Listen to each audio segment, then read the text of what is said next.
예, 수녀님들 잘 쉬셨습니까? 네. 시에스타 좀 하셨어요? 안 했어요? 아, 그거 좀 해야 되는데. 안 하고 오면 이제 이 시간이 이제 지옥 같은 시간. 주옥이 아니고. 예. 지금 밖에 날씨가 너무 좋거든요. 이 좋은 날에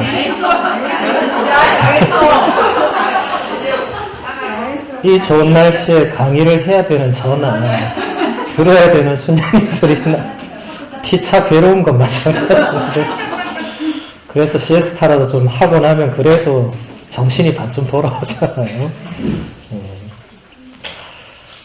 우리 수녀님들 아까 식사하실 때 보니까 그렇게 생기발랄한 소녀들의,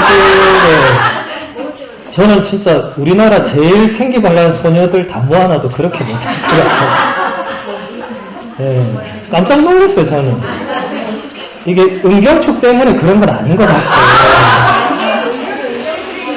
우리 은경축 세 분은 꼭 죄인처럼 한쪽에 이렇게 뭔가 저 세 분을 희생 제물로 삼아서 세 분의 희생으로 만인의 즐거운 그런, 아니 되게 느낌이 세 분이 한쪽에 너무 죄인처럼 앉아 계셔서 주인공이라고 말을 하는데 한쪽에 그 해놓고 이제 수녀님도 완전 생기발랄한 소녀의 모습으로 아주 인상 깊었어요.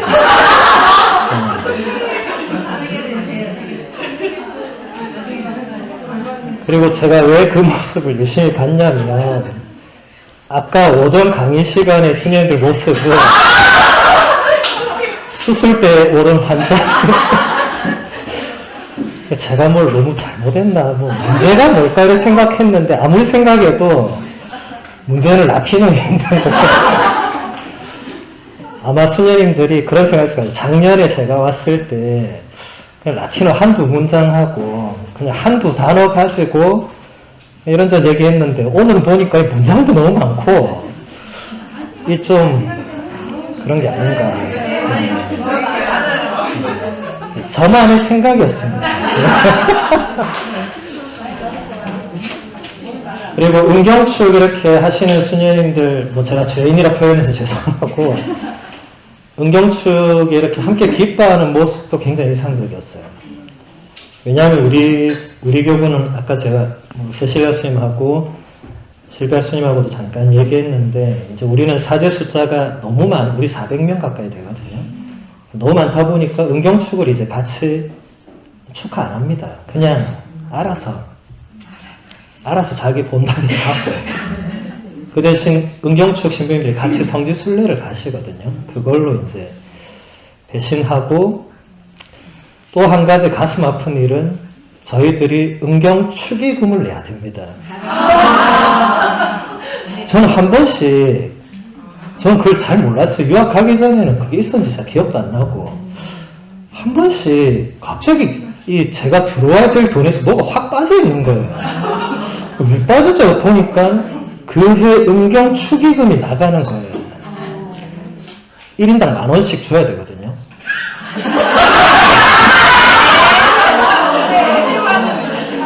아니, 그런데 어떤 해에는 15명이 나올 때 15만 원이 한꺼번에 확 날아가면 가슴이 무너지죠.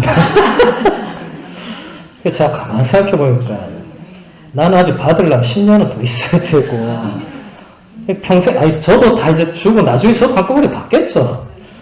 근데 이상하게 나갈 때마다 가슴이 아프더라고요. 근데 아까 선생님들 그렇게 기뻐하는 모습 보니까 제가 반성 많이 했습니다.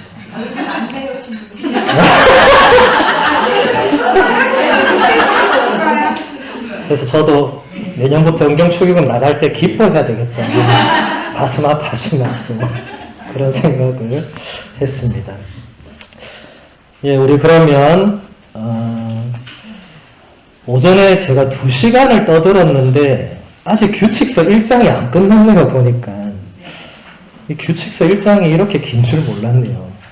이제 마지막 부분입니다. 1장 8항을 보면 그러므로 너희 모두는 한 마음으로 화목하게 살며 너희는 하느님의 성전이니 너희 안에 계시는 하느님을 서로 공경할 것이다 라고 규칙서에 되어 있고, 이제 이게 상호간의 사랑과 존경에 대한 이야기다. 그래서 여기 보면 타가스테 수도원과 히포 수도원의 수도자들은 데오그라치아스라는 말로 인사를 했습니다. 아우구스티노는 이 인사말에 담긴 깊은 이유를 이렇게 설명합니다. 어떤 수도 형제가 다른 수도 형제를 만날 때 하느님께 감사할 훌륭한 이유가 없는지 자문해 보십시오. 그리스도 안에 사는 사람을 만난다는 것이 기쁘게 감사할 훌륭한 이유가 되지 않습니까?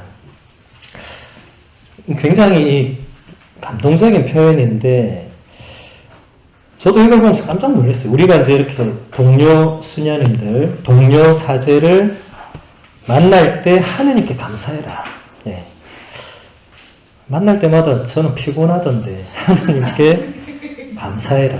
왜냐하면 그리스도 안에서 사는 사람을 만난다는 그 자체가 그 감사할 이유가 되지 않느냐. 이런 생각 저도 잘 안 해봤는데. 근데 수행들은 이미 뭐 함께 사시잖아요. 그죠? 그냥 또 좀 다른 느낌일 것 같아요. 예. 그냥 우리 사제들은 이제 각 소임지나 본당 뭐 다 이렇게 떨어져 있으니까 이렇게 어쩌다 한 번씩 만나고 하지만 수행들은 또 사시니까 더 이게 자주 되면 좋지만 또 이게 잘 안 되니까 이런 말도 써놨겠죠. 예. 그래서 여기 보면 아우구스티노는 수도 공동체를 단순한 집단적인 모임이 아니라 개인들이 하느님의 성전으로 존중되는 영적인 가족으로 보고 있다. 예. 뭐 우리 각자 한 사람 한 사람이 세례를 받고 또 특히 수녀님들은 또 축성된 존재들이잖아요, 그렇죠? 그러니까 이게 한 분 한 분이 성령의 궁전이고 뭐 하느님의 성전인데 이제 우리가 이것을 삶 속에서 이렇게 늘 의식을 하면서 살아야 되지 않나. 뭐 쉬운 일은 아니죠. 나도 가끔씩 제 안에 뭐 하나님 있나 없나 물어보는데 뭐 다 비슷하지 않겠어요. 저도 까먹고 하는데 제가 오늘 아침 미사 때 말했듯이 저도 가만히 까먹고 있다가 갑자기 깨닫고 이렇게 되는데 아무튼 1장은 이 정도로 보고 2장 선생님들 그 라틴어 보시면 이제 카푸 세쿤두스 이제 세쿤두스에서 데 오라치오네스 대언을 아까 설명했고 오라치오가 이제 기도입니다. 기도. 오라레가 기도하는 거고. 네. 그래서 이제 기도에 대해서 이 장은 전체가 기도에 대해서 할애가 됩니다. 다 함께 기도를 하되 꾸준히 또 정해진 시간에 바치라는 권고는 하느님께 첫째 자리를 내어드려야 한다는 대원칙에서 비롯합니다. 사실 공동기도는 수도 가족의 살아뛰는 심장으로 여겨야 합니다. 사실 공동기도가 진짜 아름답고 우리 수도원이 가장 진짜 심장이죠, 심장. 근데 사실 저도 신학교 때 생각해보면 그 공동기도 시간이 항상 애매할 때 걸리더라고요. 내가 뭐 열심히 하고 있는데 시간이 또 보니까 기도 시간. 근데 이게 끊어지면 다음에 와서 또 그게 그렇게 안 돼요, 또. 아까 기도 날 안 갔으면 이거, 갔더니까 또 생각이 안 나. 아까 뭐가 분명히 있었는데. 그러니까 이제 앞 그 시간이 이상하게 이제 그게 유혹이겠죠, 유혹. 예. 그래, 한 번 안 가면 다음에 또 안 가겠죠. 예. 그러다 보면 이제 자꾸 빠지게 되겠죠. 물론 신학교는 신부대교에서 빠지진 않습니다만은 수녀님들은 또 다르시니까 공동기도를 뭐 개인적으로 갑자기 일이 있거나 하면 뭐 빠질 수 있겠죠. 근데 빠지고 안 빠지고의 문제가 아니고 이 공동기도는 저는 이제 혼자 살잖아요, 그죠? 그러니까 공동기도가 왜 필요하고 중요한지를 더 많이 느끼는 겁니다. 신학교 있을 땐 잘 몰랐어요. 그 시간이 어쩔 때는 불편하기도 했고, 한번 좀 빠지고 내가 지금 급한 거 하고 싶기도 했고, 이런 시간이라고만 생각했는데, 이제 사제가에서 혼자 기도하고, 그냥 혼자 계속 뭘 하다 보니까, 그 공동 기도 시간이 참 그립더라고요. 그 시간이, 사실은 이 세상 일을 하다가, 물론 뭐 우리가 하는 게 다 꼭 세상 일만은 아니지만, 그거를 하다가도 놓고 가는 것이 아까 표현한 하느님께 그 첫째 자리를 내어드린다는 그 아름다운 표현인데, 저도 어떻게 보면 그런 것을 제대로 신학교에서는 잘 못 느끼고 살지 않았나. 네. 왜냐하면 혼자 있으면 공동기도를 하고 싶어도 못합니다. 제가 아까 미사도 했잖아요. 혼자 미사하는데 뭐 공동이 어디 있어요. 네. 자기 혼자 하는 거지. 근데 혼자 하는 것도 물론 좋지만 그 공동 기도만이 줄 수 있는 그 어떤 내적인 힘, 뭔가 표현할 수 없는 그 어떤 힘의 원천, 그런 하여튼 우리를 지탱시켜주는 그 무언가를 공동 기도만이 주는 게 있습니다. 이건 저도 뭐라고 표현을 잘 못하겠어요. 저처럼 이제 공동 기도 안 하면 그걸 느껴요. 근데 주님들은 죽으나 살아 같이 해야 되니까 때로는 그 불편할 수 있고 뭐 괴로울 수도 있지만, 근데 그거는 이제 여기서 표현한 그 심장이라는 표현이 가장 맞는 것 같고, 공동기도만이 주는 힘은 반드시 있습니다. 그리고 여기 또 보면 공동기도든 개인기도든 목소리로 말하는 바를 마음으로 되새기지 않는다면 모두 헛일일 터이니 이 점이 바로 내적 생활의 원리이며 기도의 토대입니다. 기도란 입술로 하는 것이 아닙니다. 중요한 것은 낭송으로 하든 노래로 하든 기도가 지향하는 목적을 결코 잊어버리지 말아야 한다는 점입니다. 그것은 바로 주님과의 일치입니다. 이거는 뭐 그냥 가장 기본적인 원칙이죠. 근데 사실은 기본적인 원칙이 사실은 제일 또 지키기 어려운 것 같아요. 네. 기본만 잘해라 이런 말 많이 하죠. 네. 기본만 잘하면 100점은 아니라도 어느 정도 가는데, 보통은 보면 기본이 잘 안 되니까 문제가 발생하죠. 구약의 이사야서를 봐도 하나님 그런 말씀하시죠. 이 백성이 입술로는 나를 참 열심히 공경하는데 그 마음은 나에게서 멀리 떠나 있다. 그래서 그 구절을 가만히 이렇게 볼 때 그때 그 백성만 그랬겠나 하고 이제 저 자신부터 돌아보고 주님 저도 제2의 이스라엘입니다 하고 이제 또 반성을 하죠. 뭐. 네.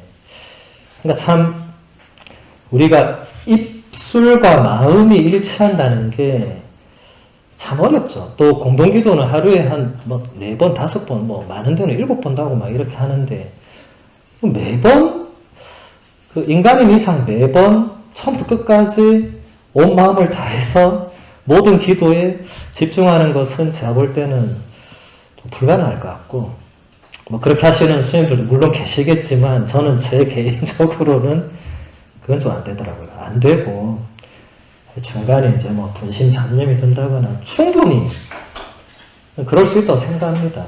예. 근데 제일 좋은 길은 빨리 돌아오면 되죠. 예. 근데 문제는 돌아오지 못하는 강을 건널 때가 있죠, 가끔씩. 난 누군가, 여긴 어딘가, 이런 상태. 내가 지금 여기 왜 와있지, 뭐하러 와있지, 뭐 이런 몽롱한 상태가 된다든지. 예. 너무 관상에 취해서 그렇다고 저는 생각하는데, 아무튼, 기도는 진짜 뭐 훌륭한 스승님들을 제외하면, 그냥 각자가 매일, 조금씩 이렇게 훈련해 나가는, 기도에는 저는 어떤 왕도나, 뭐 진짜 타고난 훌륭한 스승님들 빼면은 다 비슷하지 않을까 생각합니다. 예. 그냥 매일매일 훈련과 어떤 내적 투쟁과 이런 것을 그냥 반복하면서 그렇게 가는 것 같아요. 예. 여기서도 나중에 기도에 대해서도 또 좀 이따 볼 테니까, 규칙 2장 이제 1에서 4 항을 시간 관계상 이 규칙서는 제가 따로 읽지 않겠습니다. 선생님들 잘 아실 거니까 바로 그 내용에 대한 핵심들을 보도록 할게요. 아우구스티노는 수도 생활이 거룩한 여가, 즉 은둔과 하느님께 온전히 봉헌된 삶이라고 생각했습니다. 그러므로 그가 설립한 모든 수도원에서는 공동 신심행위와 개인 신심행위, 영적 독서와 관상을 위해 정해진 시간들이 일상생활의 본질적인 구성 요소였습니다. 그는 자신이 설립한 수도원에는 기도만을 하기 위한 별도의 공간이 있어야 한다고 규정함으로써 수도원의 기도 생활에 큰 공헌을 하였습니다. 지금은 뭐 다 이렇게 기도 공간이 따로 있고 했지만 그 당시에는 그런 것이 없이 이렇게 막 많이 혼용돼서 뭐 충분히 이렇게 시설을 갖추고 있지 않았겠죠. 그 옛날에는. 예. 근데 이것을 어쨌든 아구스틴 성인이 이렇게 확립한 거는 앞으로 이 모든 수도 공동체에 엄청난 영향을 미치게 되었죠. 그러니까 물론 우리가 성전에서 매일 미사드리고 거기서 공동기도하고 이런 장소 물론 그건 가장 기본인데 그 외에 이렇게 조그만하게 이렇게 기도할 수 있는 조배의 공간이라든지 그런 작은 경단 그런 기도실은 그 또한 굉장히 필요합니다. 저도 로마 유학 시절에 뭐 그때 살기 위해서 그랬겠지만 어쨌든 미사는 미사들 했지만 매일 그 작은 어떤 그 감실 앞에 꼭 갔었어요. 예. 가서 한 30분 정도 가만히 이렇게 앉아서 예, 머무르고 오고 했는데 근데 그런 공간이 있으니까 또 갈 수 있는 거죠. 왜냐하면 그 성전은 이제 사람들이 어쨌든 자주 오고 이랬으니까 그 작은 공간이 그냥 필요하더라고요. 거기에 성체가 모셔져 있으면 훨씬 좋고 뭐 안 모셔져 있어도 뭐 혼자 조용히 기도할 수 있는 공간이 있으면 좋은데 유럽은 대체로 그런 공간들이 잘 돼 있습니다. 어느 뭐 기숙사나 수도원이나 큰 대성전이 있으면 꼭 어딘가 작은 이 경당이나 기도실이 있어요. 예. 그런 데 가서 이제 가만히 앉아가지고 그냥 앉아있다 와도 그 뭔가 이제 그 안에서 뭔가 일어나는 거죠. 예. 전 사실 거의 쉬러 갔습니다. 이제 공부를 하다 보면 이제 머리도 아프고 눈도 아프고 하기 싫고 집에 가고 싶고 막 이러니까 거기 가서 가만히 이렇게 앉아있다 오면 이제 다시 이제 뭘 할 수 있는 힘을 받는 그런 공간은 진짜 중요한 것 같아요. 예. 뭐 여기도 잘 돼 있을 거니까. 그 다음 보면 우리가 좋은 뜻을 가지고 기도를 하더라도 우리의 기도는 매일 실패를 거듭합니다. 그렇지만 이런 이유 때문에 우리가 기도를 짧게 하거나 공동기도에 전혀 참여하지 않는 것은 어리석은 잘못입니다. 왜냐하면 비록 불완전한 기도라 하더라도 기도는 우리가 완덕에로 나가는 유일한 길이기 때문입니다. 우리의 기도가 매일 실패를 거듭한다고 이렇게 존 켈러 신부님도 이야기를 하시니까 예, 우리들 개개인만의 실패는 아닌 것 같아요. 예. 실패는 꼭 나쁜 건 아니라고 생각합니다. 예. 우리가 살다 보면 맨날 성공한 사람 난 세상에서 한 번도 본 적은 없어요. 인생길에서 맨날 이 뭐가 잘 되거나 뭐 내가 원하는 대로 다 간다 이런 사람 한 번도 본 적이 없어요. 예. 뭔가 이게 잘 안 되고 뭔가 풀리지 않는데도 그래도 그럼에도 불구하고 노력해 나가면서 뭔가 이렇게 이 하나님과의 뭔가 이 타협 지점을 찾고 주님 나한테 왜 이러십니까 하면서도 걸어가는 거죠, 그죠? 그러니까 우리가 이 실패에 대해서 이건 뭐 사회적으로도 마찬가지예요. 이 실패하는 게 뭐 꼭 나쁜 건 아니다. 그러니까 어떤 선생님들이 이런 생각을 할 수 있어. 나는 왜 이렇게 기도가 안 되지? 그럼 처음부터 태어나면서 기도가 잘 되는 사람이 세상에 어디 있겠어요? 네. 다른 선생님들도 말은 해도 기도가 쉽다는 사람은 저는 기도가 쉽으면 이런 사람 나는 못 만나봤어요. 기도에 훌륭한 스승님일수록 기도하는 건 너무나 어렵다고. 네. 프란치스코 교황님도 기도는 하나의 모험이라고 했어요. 모험. 네. 여러분, 모험이 쉬운 겁니까? 어려운 겁니까? 모험이 쉬우면 모험이라고 안 했겠죠, 교황님이. 그럼 어떻게 했겠어요? 세상에 기도만큼 쉬운 건 없습니다. 이렇게 말해야 되겠죠. 근데 그렇게 말 안 한다고요, 교황님도. 이건 엄청난 모험이라고, 모험. 모험은 뭔가 내가 아직 알지 못하는, 내가 미처 준비하지 못한 뭔가 불확실성을 전제로 두고 뭔가 나의 존재와 시간을 거기다가 던지는 혹은 거는 거잖아요. 기도도 그런 측면이 있다고 지금 교황님이 말씀을 해주시는 거죠. 그러니까 기도가 그냥 매 시간 가서 가만 앉아 있는다고 뭐가 되는 게 아니고 그런 여러 가지 요소들이 있는 겁니다. 근데 그거를 누가 종합 정리해서 가르쳐 준다 해도 결국은 자기가 해야 되는 거죠. 예. 아무리 훌륭한 기도 책들이 그래 이렇게 해라 저렇게 해라 알려준 대로 다 따라해서 다 잘 되면 누가 기도를 걱정하고 앉아 있겠어요. 예. 그냥 알아서 잘 될 건데. 근데 그게 그렇지 않단 말이죠. 이게 우리가 사람과 사람이 만나도 매번 우리 뜻대로 만남이 이루어지지 않잖아요. 그냥 하느님과의 만남도 마찬가지예요. 서로 뭔가 들고 온단 말이죠. 내가 하나님한테 뭘 들고 와. 그분도 뭔가 나한테 바라는 게 좀 있어. 서로에게 같을 수가 없어요. 다를 수밖에 없어. 전 한 번도 같았던 적이 없습니다. 근데 나중에 보면 다 저한테 좋은 거였지만 그 순간에는 또 나한테 왜 이러십니까? 이렇게 되거든요. 왜 하필 납니까? 딴 사람도 아니고. 이런 식으로 자꾸 간단 말이죠. 근데 그게 그렇게 하면서 이게 우리가 창세기 보면 꼭 야곱이 밤새 하느님과 그 씨름을 하잖아요. 예. 그런 것처럼 그런 과정인 것 같아요. 예. 그 야곱도 뭐 알고 있겠어요? 누군지 모르고 그냥 달라붙어서 그냥 밤새 씨름하고 안 놔준 거 아니에요. 자기 스타일대로 한 거지. 근데 결국 그러니까 하나님 알고 내가 졌다 이렇게 뭐 우린 야곱 같은 그 정도는 우리 안 될 것 같은데 그래도 그게 보여주는 게 각자의 그런 스타일들이 이제 있는 거죠. 기도에서는 어떤 정석이나 이런 길은 누가 그렇게 말할 수 있을까요? 그런 건 없을 것 같아요. 공동기도는 당연히 해야 되는 건 해야 되지만 그 기도 안에서의 그 내면에서 일어나는 역동적인 요소나 하느님과의 어떤 우리가 밀고 당기는 이런 거는 누가 이렇게 가르쳐주고 도와줄 수 있는 뭐 영적 지도자가 어느 정도 이끌어줄 수 있겠지만 결국 본인이 해야 되는 거죠. 본인이. 네. 근데 거기에서 너무 낙담하거나 그럴 필요가 없다는 겁니다. 여기도 보면 그 준필러 신부님이 우리가 기도에서 매일 체험하는 바람직하지 못한 실패들은 이것을 통해서 우리가 정화되는 것을 체험할 수 있도록 하나님께서 우리에게 허락하시는 시련들 중에 하나입니다. 이 실패들은 우리가 교만하지 않도록 해주기 때문에 우리를 정화시켜 주는 것입니다.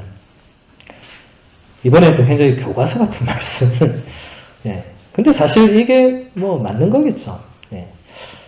그러니까 무조건 잘 되면 우리가 교만해질 수밖에 없겠죠. 우리도 사람인데. 예. 뭐가 자꾸 안 되니까 내가 이거밖에 안 되는구나 하는 거지.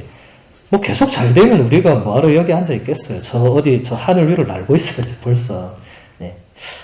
그래서 너무 낙담할 필요도 없고 너무 이제 교만해질 필요도 없고 항상 중도를 가야겠죠.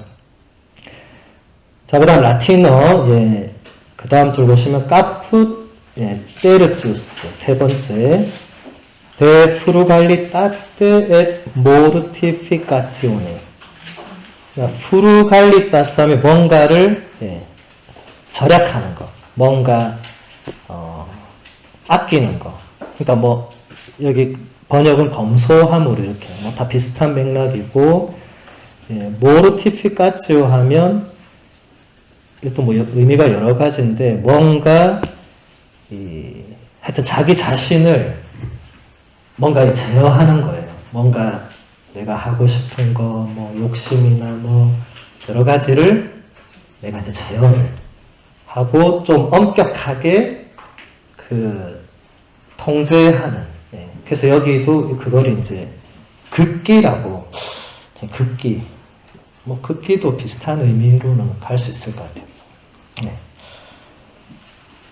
그래서 이것을 먼저 이렇게 일반적인 설명을 보면 소박한 식사나 단식을 통해서 몸을 제어하는 것은 수도 생활의 역사에서 기도와 함께 항구한 규범이 되었습니다.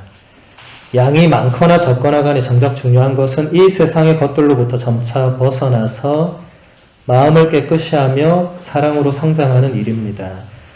식사 때 말참견이나 말대꾸를 하고 트집을 잡던 행태를 거슬러 대침묵 가운데 봉독되는 하느님의 말씀을 듣는 일도 이렇게 자신을 제어하고 완성해 나가는데 꼭 필요한 수행으로 여겼습니다. 그러니까 일단 여기서는 이제 몸을 제어하는 부분, 대표적인 게 이제 단식이 되겠죠. 우리 스님들도 보니까 저녁을 거의 안 드시던데 밤중에 배고프면 어쩌지? 저는 혼자서 걱정이. 왜냐하면 공부하는 사람들은 공부하다 배고프면 더 이상 공부를 할 수가 없거든요. 그럼 뭐라도 입에 물어야 돼. 근데 그거는 사람마다 똑같을 것 같은데 배고프면 어떻게 합니까? 그냥 참아야 됩니까? 예. 근데 제가 여기서 뭐 참아라 마라 소리는 제가 할 수가 없어요. 저는 여러분들의 자탕이 아닙니다. 그래서 각자 알아서 이제 풀어내야 되는데 어쨌든 이게 우리만 해왔던 건 아니고 단식의 역사는 이미 수천 년입니다. 우리 그리스도교만 단식하는 건 아니잖아요. 그렇죠? 다른 종교나 다른 사람들도 단식 많이 하죠. 이게 여러 가지 이유로 이제 단식을 하는데 어쨌든 이게 우리 그리스도교 안에서는 이 점차 이게 마치 매일 하는 기도처럼 뭔가 이 단식을 하면서 여기도 보면 이제 이게 세상적인 것으로부터 점점 벗어나는 어떤 하나의 수련 과정이 될 수 있는 거죠. 존 켈러 신부님 이 책도 보면은 이 단식뿐만이 아니라 이제 어떤 병자들에 대한 거 여러 가지 이 부분이 얘기를 하니까 이것을 이제 지상의 재물을 사용하는 그런 올바른 태도에 대한 것이다. 그러니까 아우구스티노의 권고는 현대의 우리 수도자들의 주의를 일깨워주고 있으니 왜냐하면 그리스도를 따르기 위해 우리가 살고 있는 세계는 부유하고 소비 지향적인 세계이기 때문입니다. 현 시대의 이러한 면모는 많은 그리스도인들에게 심각한 유혹 요인이 됩니다. 적지 않은 사람들이 과잉 축적, 과잉 탐욕, 그리고 돈과 재물에 대한 욕망 등으로 그들 삶의 올가미에 얽매여 있어서 결국 하느님과 그들의 지상 삶의 참다운 목표를 점점 망각해 가고 있습니다. 아까랑 비슷한 경고의 메시지죠, 그죠? 이 세상이 자꾸 이제 자본에 따라 움직이고 소비 지향적으로 가고 있는데 우리 그리스도인들, 뭐 우리 수도 공동체 다 영향을 받는다 어쨌든. 그러니까 이 부분에서 깨어 있지 않으면 안 되는 거죠. 그래서 다음 보면 우리는 우리의 생활이 어떠한 무질서를 용납해서도 안 되며 우리의 욕구가 우리를 좌우하게끔 내버려 두어서도 안 된다. 이성과 의지가 육신의 욕구를 항상 감시하고 질서 속에서 보존을 시켜야 한다. 그러니까 욕망이라는 이름의 전차 이런 말처럼 인간의 욕망이라는 건 사실 이게 끝을 알 수 없는 거죠. 그러니까 이것을 항상 우리가 기도 뭐 뿐만 아니라 이성 또 여러 가지 다른 뭔가로 끊임없이 이걸 제어를 해야 된다. 제어를. 아까 그게 모르티피카치오라는 그 단어가 가진 의미거든요. 단순히 그냥 극계라 이런 차원이 아니고 이제 끊임없이 우리 안에 있는 이 뭔가 우리의 이상과 이성과 지성을 따르지 않는 이 내면의 어떤 충동이나 본능이나 욕구나 열망이나 이런 모든 것을 이 조절, 제어를 할 수 있어야 된다. 이게 쉽지 않아요. 이게 아무리 스님들이 함께 살고 수도자로 산다 해도 이게 쉽지 않습니다. 인간인 이상은 우리가 동물적 요소도 이 육체 안에 가지고 있기 때문에 이게 쉬운 건 아니에요. 그러니까 그런 거를 단식도 하고 뭐 이렇게 어쨌든 본인이 제어를 할 수 있어야 된다. 본인이 제어가 안 되면 남이 해주지도 못하니까 이건 이제 통제가 안 되는 거죠. 그죠? 예. 그래서 아우구스티노는 어느 정도의 극기와 자기 훈련 없이는 어떠한 수도 생활도 불가능하다는 확신을 가지게 되었습니다. 그렇지만 동시에 그런 수덕 생활은 그 자체의 목적이 있는 것이 아니라 다만 수단에 불과해야 됩니다. 그러니까 제가 말씀드린 대로 그런 게 자기를 제어할 수 있는 수단이지 그걸 또 목적으로 삼으면 안 된다. 그게 중세 때 그런 게 심했죠. 이게 막 편태 뭐 이런 온갖 이 극단적 신심들이 막 난무하면서 이게 남들이 보니까 이상한 거야. 저 사람들이 수도 잘하는데 맨날 방에서 자기를 채찍질로 때리고 이러면 뭐가 되는 거예요. 요즘 같은 그 정신 이상자가 되는 거 큰일 나는 겁니다. 예.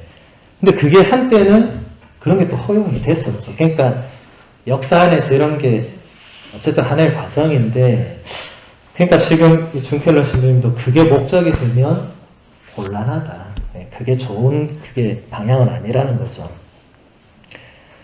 수덕의 궁극적이고 주된 목표는 하느님과 이웃에 대한 사랑입니다. 수덕 행위의 가치는 외적인 실천에서가 아니라 그것들을 행하는 마음 자세에서 매겨지는 것입니다.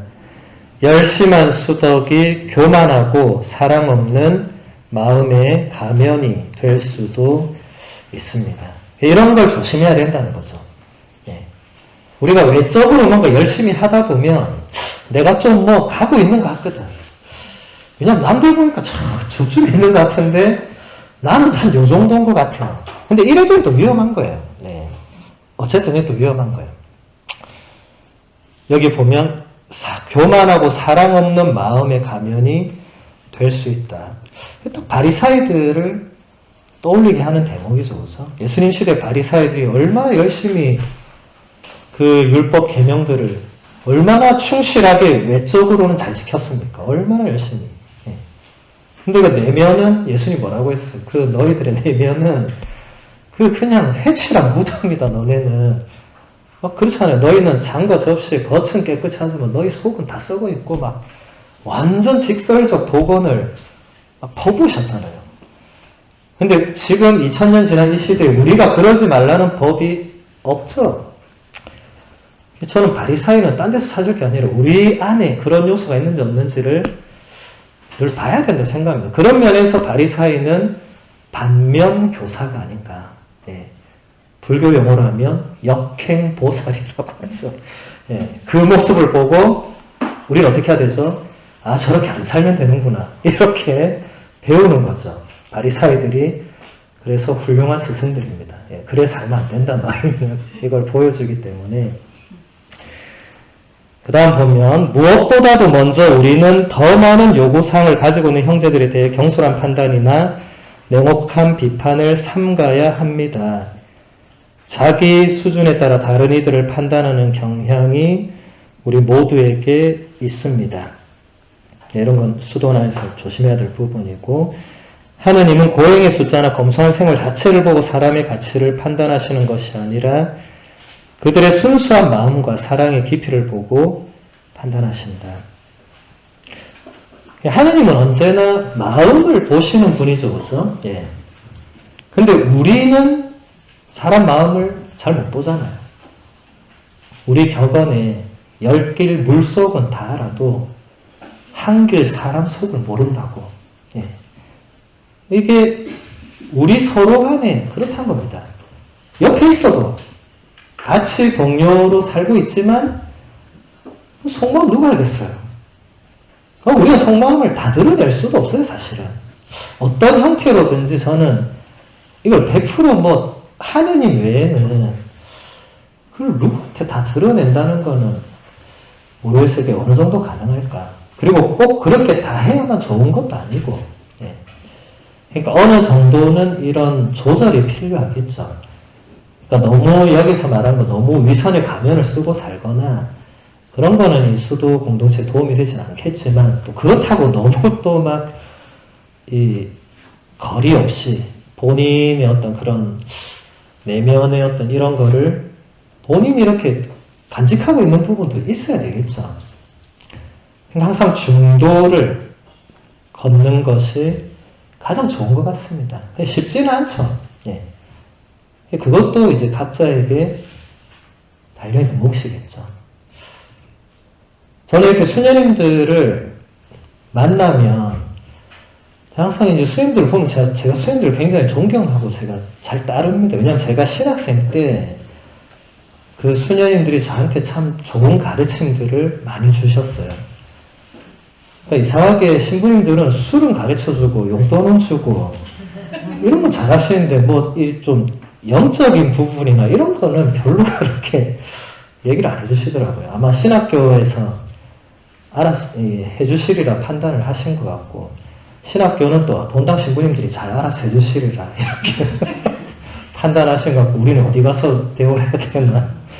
아무튼 이런 부분을 수녀님들이 각 수녀님들은 제가 보니까 각 수녀님만이 가진 어떤 보물들이 있는 것 같아요. 제가 그때 어린 신학생이니까 수녀님들이 그런 거를 하나씩 가르쳐 주는 거예요. 그러니까 그분들이 나를 일부러 뭐 그렇게 하려고 한 건 아닌데, 수녀님은 기도에 대해서 저한테 이렇게 뭔가 좀 얘기를 해주시면, 기도할 때 해야겠구나.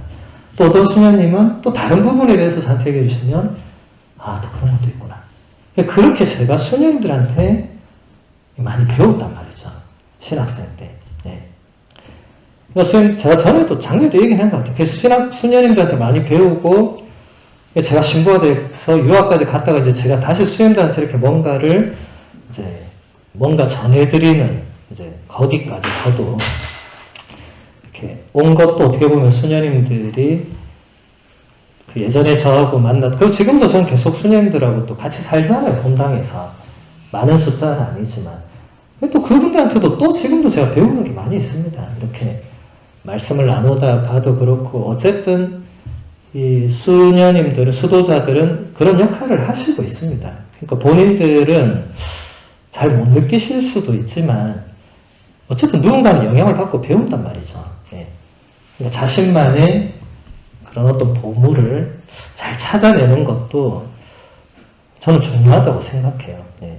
그냥 공동체 안에 딱 묻혀있는 이런 느낌보다는 공동체 안에 있지만 각자 고유한 이런 어떤 뭔가를 이렇게 드러내 보이는 건 저는 그건 굉장히 조화로운 거라고 생각합니다. 예. 그건 튀는 게 아니에요. 근데 이게 여기서 지금 준케일씨 말하는 게 이런 부분에서 경솔한 판단이나 내혹한 비판이 가해지면 이게 이제 애매하게 되는 거죠. 쟤는 튀는 애야. 뭐 이런 식으로 가면 이건 좀 곤란하다. 네. 그럼 어떻게 되죠? 결국 그분은 자신을 더 이상 이렇게 더 드러내거나 하지 못하고 계속 숨기고 뭘 살겠죠. 신학교가 보면 그런 모습들이 있습니다. 왜냐하면 일단 신학교는 목표가 있거든요. 신부가 돼야 돼. 그러니까 이 수녀님들하고 완전 달라. 신부가 돼야 되는데 신부가 되기 위해서 이런 건 안 되니까 일단 다 숨겨야 돼. 네. 절대 안 드러내면 아무도 모릅니다. 그거 어떻게 알겠어요? 신학교에서 규칙대로 살고 공부 어느 정도 하고 뭐 그럼 나머지는 뭐 어디 가서 뭐 하는지 누가 어떻게 알아? 아무도 모릅니다. 네. 근데 나중에 다 드러나게는 돼 있죠. 그러니까 그게 이 신학교는 이제 수도원과 달라서 그렇다 치지만 물론 신학교도 그런 부분을 보완해 나가야 되겠죠. 근데 수도원은 이제 그런 시스템이 아니니까 이 어떤 사람들이 고유한 무언가가 드러나는 것을 너무 쉽게 판단하거나 이렇게 하는 것은 안 된다고 준케일러 씨는 얘기를 하는 겁니다. 그러니까 그 장상이나 주위 동료들이 그런 걸 잘 보고 도와주면 되겠죠. 예. 그 각자 받은 고유한 카리스마가 있는데 이건 안 되고 저건 안 되고 뭐 누가 판단하겠어요. 물론 장상이 할 수는 있습니다. 그런데 너무 이건 안 돼 저건 안 돼 하면 이제 누가 뭘 드러내겠어요. 그냥 조용히 살자. 아이고 여긴 나중에 떠나서 내가 어디 대만 가서 열심히 해야지. 여기는 가만히 있어야지. 이렇게 된단 말이죠. 그거는 제가 볼 때 좋은 모습은 아닌 것 같아요. 예. 어디에 있든지 자기 고유한 모습을 어느 정도는 이제 함께 드러내고 공유하고 사는 게 좋은 것 같습니다. 그 다음에 자 라틴어 까풋 이제 꽈르투스 네 번째 보시면 de custodia castitatis et fraterna correctione. 그러니까 이게 custodia 하면 뭔가를 지키고 수호하고 간직하고 이런 거예요. 그 다음에 castitas는 이제 정결이고 프라테르나는 이제 형제들의 correctione가 이제 뭔가 잘못된 것을 바로 잡아주는 것. 그래서 여기는 교정이라고 번역을 했는데 일단 일반 개론 이 비지니 책을 보면 아우구스티노 규칙서 4장은 단순하고 수수한 옷차림을 우선적으로 권하고 있습니다. 옷으로가 아니라 덕스러운 삶으로 사람들의 마음에 들어야 한다는 것입니다. 축성된 수도 생활에 막가진 처신에 관한 일반 규정은 제4장 전체의 핵심 주제입니다. 이성을 갈망하거나 자신이 갈망의 대상이 되기를 바라는 유혹에 빠지지 않도록 이성에 대해 신중하고 절도 있는 자세를 지녀야 한다는 것입니다. 그러니까 이 정결을 지키는 것과 지금 여기 형제적 교정은 얘기가 없는데 어쨌든 수녀님들 각자가 이것은 이제 진짜 잘 지켜나가야 되겠죠.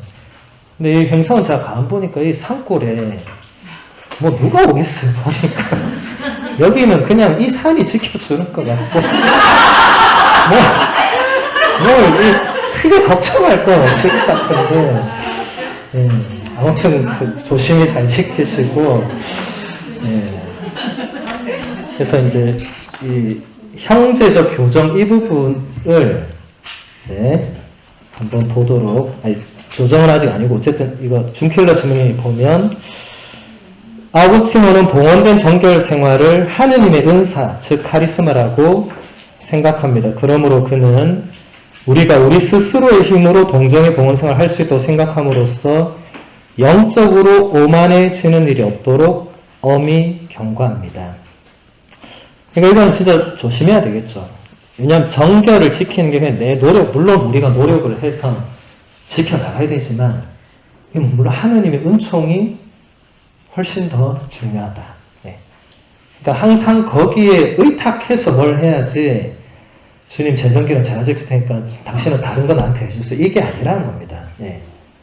그러니까 항상 아우구스티노는 보면 은총의 우선성이 나오거든요. 근데 이것은 지금 프란츠 교황님도 자주 쓰시는 표현입니다. 은총이 항상 우선한다. 은총이 항상 선행된다. 이런 거예요. 우리가 그걸 잊어버리고 있으면 안 되죠. 아까도 우리 첫 시간에 모든 것이 은총이었다고 그 최연순 박사도 그렇게 얘기를 하잖아요. 그죠? 그게 바로 그렇게 깨닫게 되는 건 아니지만 그래서 우리가 이것을 잊어서는 안 된다. 그 다음 보면 전능하신 하나님께 대한 흠숭은 순결한 마음을 보존하는 데 좋은 수단이 될 수 있습니다. 그는 한 설교에서 이 점을 다음과 같이 발전을 시킵니다. 여러분이 외출할 때 하나님께서 여러분을 보고 계십니다. 여러분이 돌아올 때에도 그분은 여러분을 보고 계시고 등불이 켜져 있을 때에도 보고 계시고 등불이 꺼졌을 때에도 보고 계십니다. 여러분이 잠자리에 들 때에도 그분은 여러분을 보고 계시고 여러분이 잠심할 때에도 보고 계십니다. 그분을 두려워하십시오. 그분의 관심은 여러분을 그분 앞에 항상 머무르게 하는 것입니다. 이러한 두려움이 여러분을 정결하게 지켜줄 것입니다. 굉장히 상세한 묘사죠, 그죠? 아우구스티노 성인이 이 정도 말하는 거는 그만큼 이게 지키기 어려운 요소가 있다는 거죠. 그 방심하면 뭔가 들어오는 게 있다는 거죠.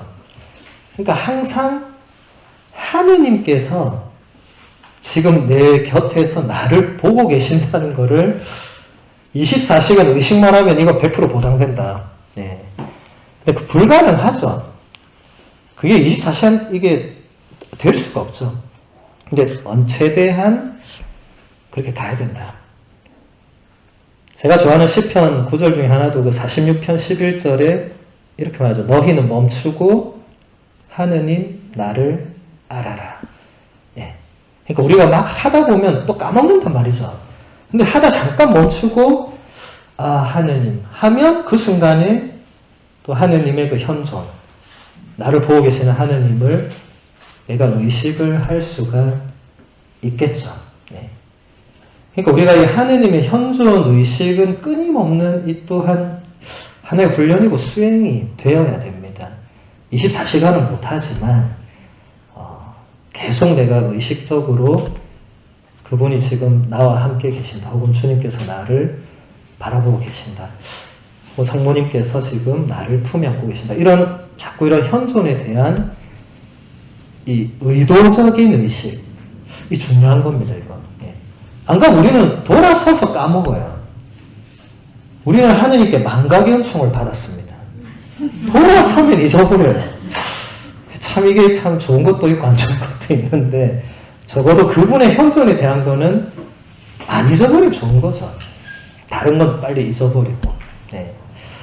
그래서 이건 각자 이제 노력이 필요하고, 이제 교정에 대해서 이건 참 우리가 이렇게 조금 말하기 힘든 어려운 부분이 있습니다. 서로가 서로를 바로잡아줘야 되고 고쳐줘야 되는 것. 그리스도의 정신에 따라 적절하게 이루어진 교정은 특히 수도 생활에 유익합니다. 교정은 공동체를 완숙하도록 도와주며 공동체 안에 있는 각 개인을 보호해 줍니다. 아우구스티노는 형제적 교정을 우리 서로에게 책임을 진다는 이유 때문에 필수적인 것으로 봅니다. 그는 우리에게 서로가 서로를 지켜줘야 한다고 말합니다. 수도원에서는 아무도 카인이 했던 것처럼 제가 아우를 지키는 사람입니까? 라는 반문으로 변명할 수 없습니다. 우리는 형제 자매들을 하느님 앞에서 책임져야 합니다. 이게 굉장히 좋은 풀인 것 같아요. 그러니까 우리가 어떻게 서로가 서로를 바로잡아 주느냐, 너도 부족하고 나도 부족한데 어떻게 바로잡아 주느냐, 알아서 살아야지. 이렇게 생각하지 말고 서로가 서로를 책임져 줘야 된다. 그게 수도 공동체다. 저는 이런 말은 사실 여기서 처음 봤거든요. 서로가 서로를 책임진다. 근데 가만히 생각해 보니까 이게 뭐 사제단이든 수도회 공동체든 어쨌든 우리는 서로 이렇게 이 같은 길을 연대해서 걸어가고 있기 때문에 이 서로에게 책임과 의무가 동시에 있는 거죠. 예. 근데 책임의 부분은 우리가 사실 이렇게 좀 그동안 소홀했거나 약할 수 있는데, 이 준켈러 신부님은 이제 교정의 그 이유로 서로를 책임져야 되기 때문에. 예. 왜냐하면 교정을 해주지 않으면 계속 그 형제 자매, 그러니까 그 신부나 그 수사님이나 그 수녀님이 계속 영적으로 안 좋게 될 수 있잖아요. 그럼 이제 우리가 그 자꾸 놓치는 부분이 생기는 거죠. 근데 이런 부분은 쉽게 이렇게 하기는 좀 어렵습니다. 그러니까 우리도 사제들 뭐 혹은 신학생들 이렇게 보면 절에가 안 되는데 이런 모습들이 보이는데 쉽게 말하기 어려워요. 예. 왜냐면 제가 장상도 아니고, 그것도 제가 장사에 가서 얘기하면 나 고자질하는 것 같고, 뭔가 그게 애매하더라고, 이게. 이게 참 어려운 부분이다. 네. 그런 면에서는 우리 수도 가족들의 지혜가 필요하다고 저는 보고, 그 다음에 보면, 한 지체가 고통을 겪으면 모든 지체가 함께 고통을 겪습니다. 한 지체가 영광을 받으면 모든 지체가 함께 기뻐합니다. 라는 바오로 사도의 말씀은 많은 사람이 공동으로 생활하는 수도원에 특별히 적용됩니다. 이 준켈러 신부님 인용한 바오로 사도의 이 말씀은 코린토일서 12장 26절인데,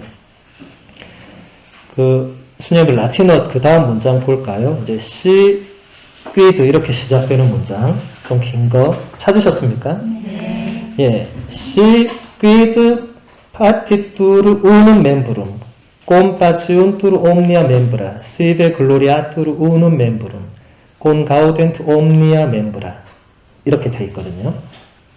그게 보면 그러니까 수도의 한 회원이 고통을 만약에 받는다면 그 다음에 빠치운트로 꼼 하면 이게 함께죠, 그죠? 예. 꿈이 함께니까 꿈이 전치사로 앞으로 가면 꼼이거든요. 예. 그러니까 함께, 그러니까 옴니아 멤버라 모든 회원들, 모든 멤버가 같이 고통을 받는다. 예.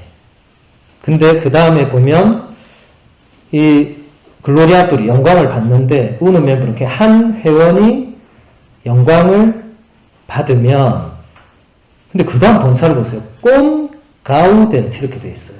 예. 좀 이상하지 않아요? 자, 다시 앞을 볼게요. 자, 우는 멤브룸이 파티뚜르를 이제 고통을 받으면 옴니아 멤버라 모든 멤버가 꼼 빠치운뚜르 근데 이거는 앞에 꼼만 붙어서 이게 같은 거죠. 그죠? 예, 동사가 지금 같습니다. 그런데 두 번째 보면 글로리아 영광이거든요. 그러니까 글로리아뚜라면 이게 이제 수동의 형태로 영광을 받으면 우는 멤버룸 한 회원이 영광을 받으면 꼼 글로리아뚜를 이래 돼야 되잖아요. 그죠? 지금 보입니까 이게? 예. 앞에 논리로는 똑같이 돼야 됩니다. 그런데 이 동사가 다르죠. 꼼 가우덴트 옴니아 멤브라 모든 회원은 뭐 해야 된다? 가우데레가 뭐죠? 기뻐하다. 예. 여러분 교황님 회칙 2016년에 나왔던 거 그 뭐죠? 기뻐하고 즐거워하라 할 때 가우데테 엣 엑술타테 이렇게 돼 있죠. 예. 가우데레 기뻐하는 건데 그러니까 이게 지금 이 엄청난 차이가 있죠. 누군가가 우리 수도 공동체 안에서 고통을 받으면 다 함께 고통을 받는데 반대로 누군가가 영광을 받으면 다 함께 영광을 받는 게 아니고 다 함께 기뻐하는 거라고. 이 엄청난 차이를 지금 보시고 있습니까? 이거는 진짜 우리 수녀님들이 정말로 이거 잘 보셔야 됩니다. 예. 힘들 때는 다 힘든 거예요. 이거는 누구나 수긍해. 그래. 왜냐면 나도 힘들 수 있고, 너도 힘들 수 있고, 장창도 힘들 수 있고, 제일 밑에 이제 유기서원, 뭐 수련 다 힘들어. 뭐 올라간다고 편해지고 아니에요. 다 힘들어. 다 힘든데, 그러니까 힘든 건 다 동의해. 근데 이 영광을 받는 거는 누군가 지금 영광을 받아. 그럼 나도 받아야 될 것 같은데. 쟤만 고생하나? 나도 지금 이렇게 고생하고 있는데 왜 영광은 제가 다 받지? 이렇게 되는 거예요. 바오로 사도가 그게 아니라고 하는 거예요. 예. 영광을 받으면 나머지 뭐 해라? 기뻐해라. 이게 자연스럽게 되겠습니까, 이게? 안 되겠죠. 안 되니까 이렇게 써놨겠죠. 여러분, 잘 되는 건 어디 안 써놓습니다. 잘 되는 건 알아서 됩니다. 안 되니까 써놨겠지. 네. 근데 이게 수도 생활하면서 굉장히 중요한 하나의 원리 혹은 기초가 돼야 됩니다. 네. 이걸 꼭 이 꼰 가우덴트를 기억하시기 바랍니다. 누군가가 어느 선생님 막 칭찬받고 막 이렇게 하면 같이 기뻐하는 거. 근데 같이 기뻐하지 못한다면 지금 내 안에 지금 뭔가 있는 거예요. 네. 왜 내가 지금 저 수녀님이 저렇게 칭찬받고 인정받고 하는 걸 내가 왜 지금 기뻐하지 못하지? 이유가 있겠죠. 이제 이 부분부터가 굉장히 어려운 부분이 됩니다. 예. 어떤 우리 안에 있는 열등감이나 뭐 시기심이나 뭐 질투심이나 이런 모든 것은 이제 그쪽에 연관되어 있어요. 이런 거를 우리가 조심해야 되는 겁니다. 예. 그러니까 누가 영광 받을 때 나도 같이 영광받아야지. 이게 공동체에서는 안 된다는 거예요. 예. 그러니까 모두가 영광받으면 힘든 일을 누가 해야 되는 거예요? 누가 해야 돼요? 가위바위보에서 진 사람이 해야 돼요? 막내가 해야 돼요? 아니잖아요. 그러니까 이게 안 되는 거예요. 네. 모두가 영광받고 이럴 수는 없는 거죠. 네. 그런데 누군가 한 사람만 영광을 받아도 이게 공동체 전체의 기쁨이 될 수 있는 게 가장 이상적인 모델이 되겠죠. 물론 쉽지 않겠지만. 그리고 그 주인공이 내가 되면 참 좋겠지만 내가 안 되더라도 예. 꼭 내가 돼야 되는 뭐 법이 없잖아요. 그 영광만 맨날 받아서 뭐 좋겠어요, 그게. 예. 그냥 묵묵하게 자기 길을 가는 게 중요하지. 이 드러나고 영광받고 하는 이 그것도 피곤한 일입니다. 예. 예. 제가 지금 전혀 그렇지 않은 분들 앞에서 저 혼자 정말 열을 내면서 스님들이 지금 왜 저 지금 자꾸 우리 공동체가 제가 딴소리를 예, 딴소리랑 대단히 죄송하고 근데 이게 원리가 이게 네, 굉장히 중요한 고통받을 때는 같이 고통받지만 영광받는 거는 그게 아니다. 네, 오히려 함께 기뻐해야 하는 겁니다. 네, 어려운 일입니다. 그래도 할 수 있는 거죠. 아우구스티노 성인이 이걸 좀 보충 설명을 이렇게 하는데 우리가 사랑하는 이들이 당하는 괴롭고 슬픈 일을 듣지 않으려 하는 일이 없도록 합시다. 한 지체가 고통을 당할 때 다른 지체들이 함께 고통을 당하지 않는 것은 있을 수 없습니다. 그러니까 이 고통에 대한 부분만 이야기를 하고 있고 또 요한 크리스토모 성인도 보면 좋은 일이든 나쁜 일이든 모든 일을 함께 나누는 것이야말로 완전한 공동체를 이루는 유일한 길입니다. 그러니까 이 지금 제가 말한 이 미미한 차이에 대해서는 이 성인들도 언급을 잘 안 하는 것 같아요. 네, 이게 좀 미묘한 부분, 조금 건드리기 어려운 부분이 있죠. 아우구스티노는 수도자가 자기에게 내린 벌을 받지 않으려 할 가능성에 대해서도 언급을 하는데 그런 사람들은 겸손이 부족할 뿐 아니라 순종하지 않고 교정 불가능한 자로 자신을 드러내는 자이다. 뭐 세상에 벌 받는 거 좋아하는 사람 누가 있겠습니까? 네, 우리 어릴 때부터 벌 받으려 뭐 하려 하면 벌 받는 거 빼고 우리 다 안다잖아요. 네. 이런 부분은 이제 어려운 부분이죠. 네. 저도 신학교에서 오랜 10년을 살다 보니까 그 라틴어로 그걸 꿀빠라고 해요. 꿀빠. 꿀빠를 받을 경우가 있습니다. 근데 어쩔 때는 제가 굉장히 억울하게 받아요. 내가 잘못 안 했는데 그 신부님이 나를 찍은 거야. 분명히 제가 잘못했는데 제가 아무 말도 안 했어요. 내가 몰려가지고 결국 제가 이제 꿀빠를 받는 거예요. 그런 일도 있을 수 있어요.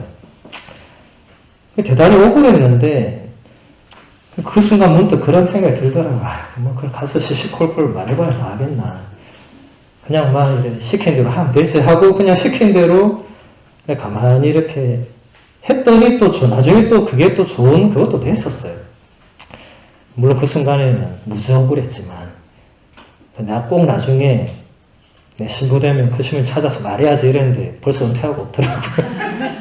말하려 했더니 뭐 그건 뭐 웃자고 하는 소리고 어쨌든 우리가 수도 생활을 하면서 누구나 실수도 할 수 있고 또 잘못할 수 있고 이건 뭐 장상에서부터 제일 첫 수련 수녀님들 이렇게 하죠. 이거는 뭐 예외 없습니다. 올라갈수록 실수를 안 하고 올라갈수록 완성되고 이거는 그 말도 안 되는 거고 뭐 실수할 수도 잘못할 수 있고 그래서 혹시 그런 꿀빠들을 받을 수 있죠. 그럴 때 억울하고 뭐 이런 여러 가지가 있더라도 아우구스티노 성인이 그거를 순명하지 않으면 안 된다고. 예. 그게 이유 없는 꿀파도 있을 수 있겠죠. 근데 그건 좀 이따 또 보게 될 건데 어쨌든 순명을 해야 된다. 예. 쉽지는 않지만 그래서 우리 10분 정도 쉬었다가 다음 시간에 또 만나도록 하겠습니다.